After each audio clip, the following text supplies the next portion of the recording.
各位良隨美食嘅朋友，大家好，我係梁師傅。今日做一個比較特別啲嘅蘋果批。咁呢個蘋果批咧係用一個鐵鍋嚟做嘅，呢個係生鐵鍋嚟嘅。咁咧就佢又係不黏底嘅喎，搪瓷喎呢個。咁另外咧就係呢個蘋果咧，我會切咗片鋪喺個底嗰度，稍微煎一煎佢先嘅。咁咧嗱，呢啲咧就係切咗片之後嗰啲蘋果咧，撈啲牛油啦、檸檬汁啦、brown sugar 同埋鮮檸檬落去咁樣嘅。嗱，然之後咧，我哋嗰個煎咗啲蘋果喺底之後咧，做一個酥皮粒，係滲喺上邊去焗嘅。咁呢個酥皮粒咧係有啲麵粉啦，呢個 brown sugar 啦，軟嘅牛油同埋一啲鮮檸檬咁樣嘅。我哋喺一個大嘅玻璃兜嗰度咧，倒入啲麵粉，呢個 brown sugar、鮮檸檬仲有就係呢個軟嘅牛油。咁咧，我哋倒落去之後咧，就要用手指將佢搓成一粒粒一粒粒碎嘅。嗱，呢啲咧我哋用啲手指咧，將佢搓捽成佢咧一粒粒咁樣。咁之後咧，我哋放喺雪櫃嗰度稍微雪凍少少先至用嘅。好啦，嗱，呢個蘋果咧，我哋就去咗個心，但係連埋皮啦，好睇啲啊嘛。咁我哋咧就加啲呢個 brown sugar 落去，仲有呢個鮮檸檬啦，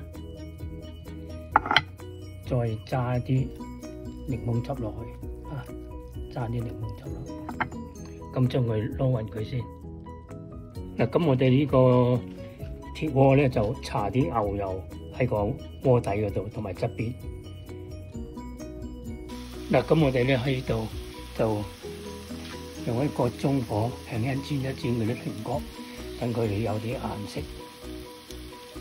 你睇到我夾起咗啲蘋果，咁咧就嗱呢啲 brown sugar， 將嗰啲蘋果煎一煎佢先，等佢有啲顏色然之後咧，我哋先至再俾嗰個 topping 上去。我哋嗰啲酥粒咧，麵粉嗰啲酥粒咧，就擺喺雪櫃嗰度雪一雪，稍微硬少少先，因為佢有牛油喺度啊嘛。嗱，我哋咧就預熱呢個焗爐375度，跟住咧我哋就將雪凍咗嗰啲酥粒咧，就淋上去呢個蘋果上邊，將佢均勻咁樣擺上去。你咧就擺喺個焗爐嗰度，咁就焗375度。